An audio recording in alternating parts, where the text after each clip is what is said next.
Jadi itu ya, kata ad-din atau agama itu ada dua. Satu, agama sebagai amalan. Dua, agama sebagai balasan. Nah, kemudian dalam kalimat ad-dinun nasihah, agama itu nasihat, dimaksudkan bahwa agama berarti amalan dan agama berarti nasihat berarti mengikhlaskan sesuatu. Ya, dalam kalimat ad-dinun nasihah atau yang artinya agama itu nasihat, itu dimaksudkan bahwa agama itu berarti sebuah amalan, suatu amalan. Sedangkan nasihatnya berarti mengikhlaskan sesuatu. Nasihatnya. Nah, ini barangkali belum dipahami oleh ibu ya. Dalam hal ini Rasulullah tidak menjelaskan ya untuk siapa nasihat yang dimaksud itu. Karena awalnya Rasulullah hanya mengatakan ad-dinun nasihat. Agama itu nasihat, tapi untuk siapa nasihat itu? Awalnya Rasulullah tidak menjelaskan. Makanya sampai para sahabat bertanya, untuk siapa ya Rasulullah nasihat itu? Nah, kenapa Rasulullah tidak menjelaskan? Nah, kita lihat ya. Kalau sebuah penjelasan itu kita sampaikan hanya sekedar garis besarnya saja, yang punya garis agung namungkul, hanya intinya saja, itu akan membuat orang jadi penasaran. Betul tidak, Bu? Coba sekarang gini analoginya. Suatu hari ibu pulang dari warung belanja ya, belanja. Ibu bercerita, saya udah beli ini, harganya murah. Tapi tidak dijelaskan oleh ibu di warung mana. Iraha, kan tidak dijelaskan. Hanya ngomong saya cuma beli ini, harganya murah. Kira-kira ibu yang lain yang diajak ngomong penasaran tuh? Pasti penasaran. Apa yang akan ibu tanyakan? Kira-kira? Ah, itu. Bu, meseran di mana sih? Warung mana sih? Iraha ibu meser. Jangan-jangan 2 tahun yang lalu. Pantas harganya murah 2 tahun yang lalu. Nah, itu kan membuat orang jadi penasaran. Betul tidak? Nah, demikian pula Rasulullah. Ketika menjelaskan sesuatu, Rasulullah ingin mengajarkan kepada para sahabat agar apa yang disampaikannya itu teringat selalu. Biasanya begitu, Bu. Sesuatu yang berawal dari kepenasaran itu membuat orang akan teringat terus. Betul tidak? Ibu baheula keur bobogohan begitu, awalnya dari penasaran. Ya, Bu ya.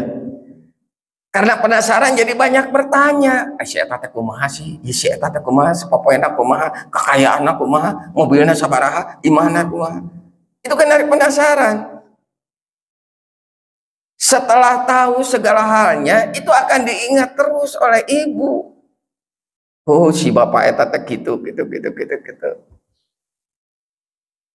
Keur majelmana kasep, beunghar, ibu bapana geus karolo, sawahna di mana-mana, imah pabalatak, mobil pabalatak. Itu akan diingat dalam memori ibu dan terus itu teh tidak akan terlupakan. Nah, makanya Rasulullah ketika memberikan sesuatu hal, ingin menjelaskan suatu hal kepada para sahabat, Rasulullah tidak lantas menjelaskan langsung entah. Supaya penasaran para sahabat. Kalau sudah penasaran, dia akan banyak bertanya. Kalau dia banyak bertanya berawal dari kepenasarannya, itu akan selalu diingat, Bu. Akan selalu diingat. Contoh lain lah, ketika Rasulullah mendapat perintah sholat, apakah Rasulullah langsung menjelaskan kepada para sahabat, para sahabat, kuring tadi disuruh sholat, kurang tadi disuruh sholat, ayo sholat. Kira-kira pertanyaan dari para sahabat mak?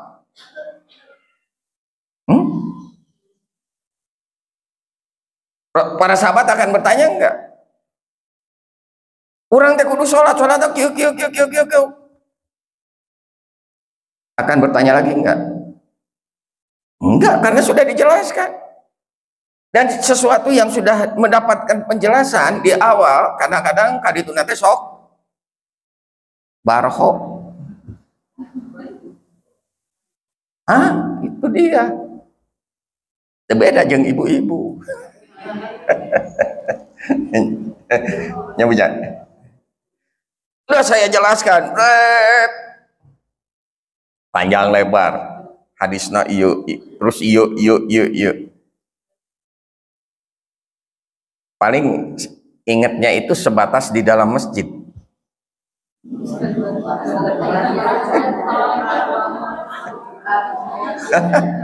Begitu keluar dari pintu masjid, udah komogis ke angin mah.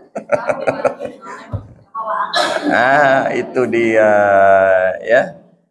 Mata Rasulullah ketika mendapat perintah sholat dari Allah, Rasulullah hanya mengajak kepada para sahabat, ya, sholat, sholat.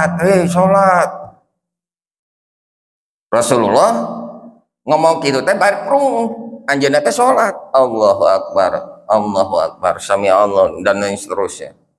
Nah ini kan yang membuat para sahabat jadi bertanya, penasaran. Ya seru, anjeun teh keur ngalaksanakeun naon eta teh? Jungkal, bahasa urang mah meureun kitu nya punya. Eta keur naon Rasulullah? Tuh gawe pisan. Nya Rasulullah migawe anu teu puguh-puguh maunya. Tidak mungkin, tidak ada kamusnya dalam diri Rasulullah mengerjakan sesuatu yang tidak mungkin harus diajarkan. Pasti ada pelajaran di dalamnya yang harus disampaikan kepada para sahabat. Sholat Rasulullah, Allahu Akbar ruku, sami Allah itidak, kemudian Allahu Akbar sujud, dan sampai tahiyat beres Rasulullah itu selama sholat. Para sahabat tidak ada yang ngomong satupun, cempling ningalikeun Rasulullah keur sholat. Tidak ada yang mau bertanya, tidak ada yang berani untuk mengusik apa yang dilakukan oleh Rasulullah. Nggak ada. Boro-boro anu nanyakeun, bisik-bisik tetangga saja nggak ada. Cempling. Setelah selesai Rasulullah mengerjakan sholat, baru mereka bertanya, ya Rasulullah, apa yang engkau telah kerjakan barusan? Kan penasaran para sahabat teh. Ya tara-taraeun tuh. Ya, tara-taraeun. Nah begitu para sahabat bertanya, baru Rasulullah ngajelaskeun, yang aku lakukan barusan adalah sholat. Kenapa harus sholat? Ini adalah perintah Allah sebagai tanda bukti kesyukuran kita kepada Allah yang sudah menciptakan kita semua. Dijelaskeun tah nembe terus kumaha ya Rasulullah sholat teh? Nah baru Rasulullah ngomong, shollu kama ra'aitumuni usolli. Pek gerasa rolat sakumaha kuring sholat, cek Rasulullah. Jadi Rasulullah mimitina ngangkat tangan kabeh sarua ngangkat tangan. Makmum sok cek Rasulullah, kamu berjajar situ belakang. Rasulullah tidak menjelaskan bahwa yang seperti itu keur makmum. Urang mah pan geus jelas sagala rupana. Lamun sholat berjamaah anu ditukangeun imam teh nyaeta makmum. Baheula mah teu dijelaskeun atuh. Eta teh disebut makmum henteu. Rasulullah ngajarkeun sok ngajajar atuh. Bikin beberapa saf. Baru Rasulullah menjelaskan, shollu kama ra'aitumuni usolli. Sok gerasa rolat sakumaha kuring salat, turutan. Rasulullah ngangkat tangan, Allahu Akbar, turutan para sahabat, Allahu Akbar, bari hari tamam ngabartem keneh. Can kubu babacaan naon, karena belum diajarkan oleh Rasulullah. Baru prak-prakan anak unggul, gerakan unggul. Nah itulah kehebatan Rasulullah ketika mengajarkan suatu pelajaran kepada para sahabat. Untuk disakaliguskeun, wah sakaliguskeun mah atuh. Olah bu sadayana. Saeutik-saeutik. Praktekna heula, gerakanana heula. Dan meminta ini para sahabatnya gitu bu. Ya, mun salat teh mun dijelaskeun mah. Rasulullah ruku, Allahu Akbar. Kabeh ruku. Tapi di naruku nanti ada penasaran para sahabat yang ngerek ya. Nah, jika orang ini baheula nya kerdetik. Salat kan gitu nya punya. Geura sok tingali barudak lamun salat, nyembuhnya nuker di Al-Azhar salat. Ya salatnya gitu. Allahu Akbar ruku teh bari luak lieu. Penasaran. Kumaha mun rukuna dila. Itu alila teh. Ada yang gitu ya, ya. Itu yang sering saya lihat loh, anak-anak didik saya kalau sholat begitu. Kan baru udah kene dia ajar sholat duha, sholat duhur berjamaah. Ya sholat gitu, ditinggalikeun teh bari luak lieu. Ngan luak lieu maranehanna mah lain penasaran. Zaman kiwari mah. Naon Bu? Heureuy. Bukan penasaran kayak para sahabat dulu. Para sahabat dulu mah tengok ini lihat Rasulullah kok belum bangun-bangun. Kieu deui, tinggal masih kieu keneh nya kieu deui nurutan. Karena belum tahu mereka. Tapi pan barudak kaina mah kitu teh lain kulantaran penasaran. Mana barudak kaina mah hareureui nya lobana mah salat teh. Nah ini ya Bu ya. Apalagi waktu sujud, begitu sujud kabeh sarujud pan. Sujud dan Rasulullah teh alila. Wih gesang nu kieu teh ya. Bakat tingku lama gitu ya sujudnya. Itu para sahabat teh bertanya-tanya dalam hatinya, kenapa kok begini lama-lama amat, namanya apa sih ini teh? Nah ini yang membuat mereka penasaran.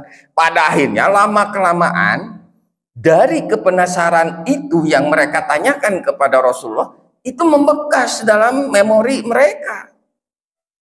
Ya, karena penasaran, akhirnya bertanya, ya Rasulullah, apa yang kau baca pada waktu suruh membungkuk begini? Can nyaho eta ruku ngaranna. Dijelaskan ke Rasulullah, baik para sahabat, itu teh namanya ruku. Kemudian yang tisungkruk, nah tisungkruk, tisungkruk, ya itu namanya sujud. Nah tisungkruk bahasa Indonesia nah.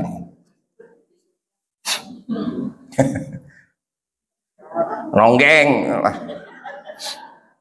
itu namanya sujud. Terus ditanyakan nih, kumari sujud bacaan naon? Dijelaskan ke Rasulullah, tak sujud teh kudu kieu. Tahu nih teh Bu? Tarang. Ini hararese.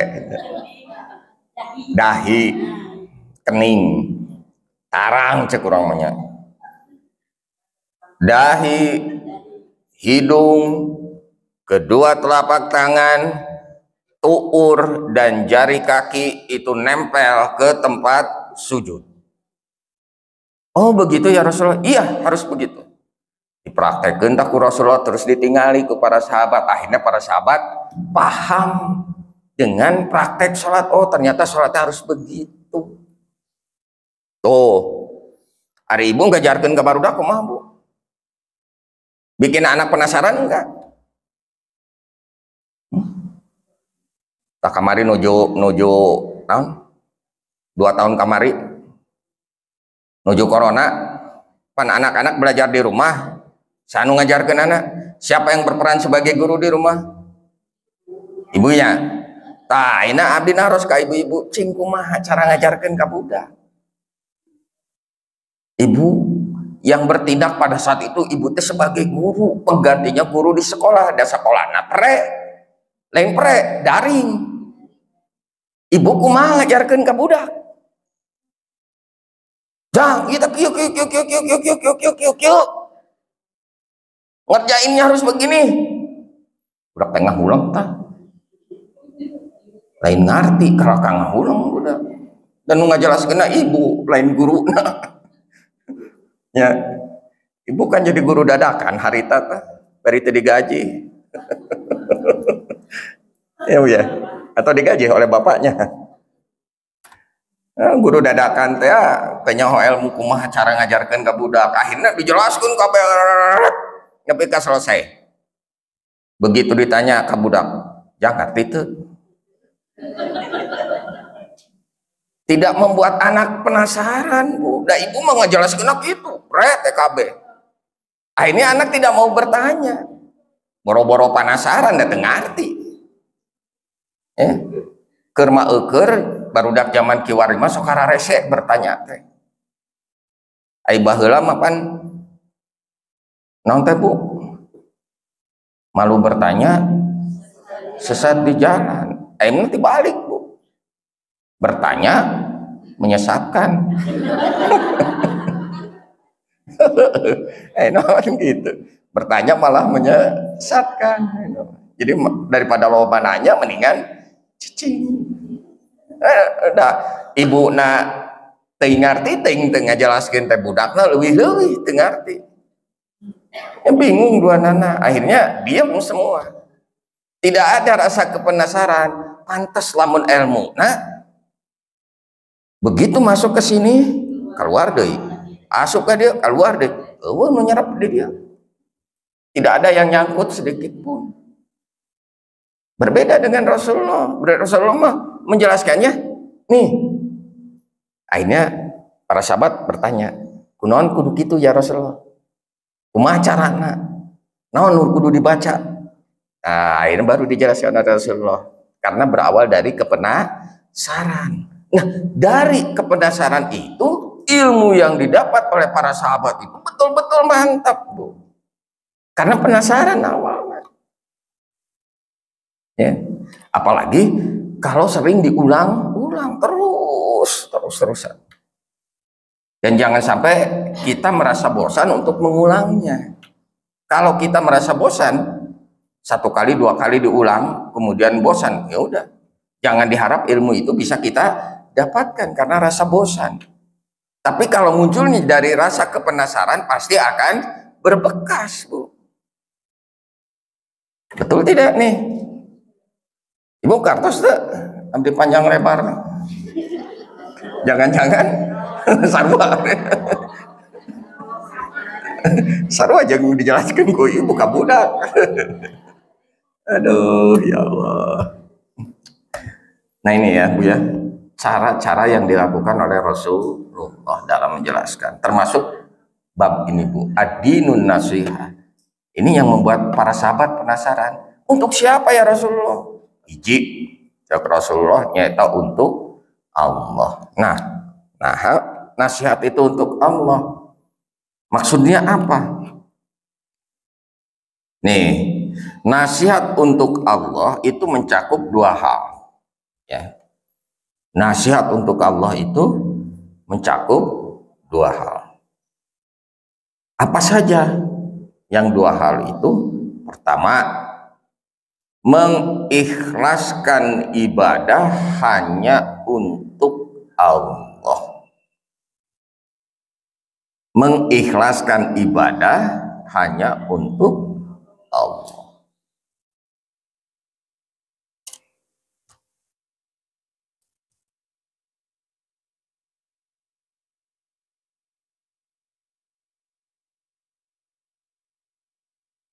Hari orang hari sholat sok ikhlas tuh Bu.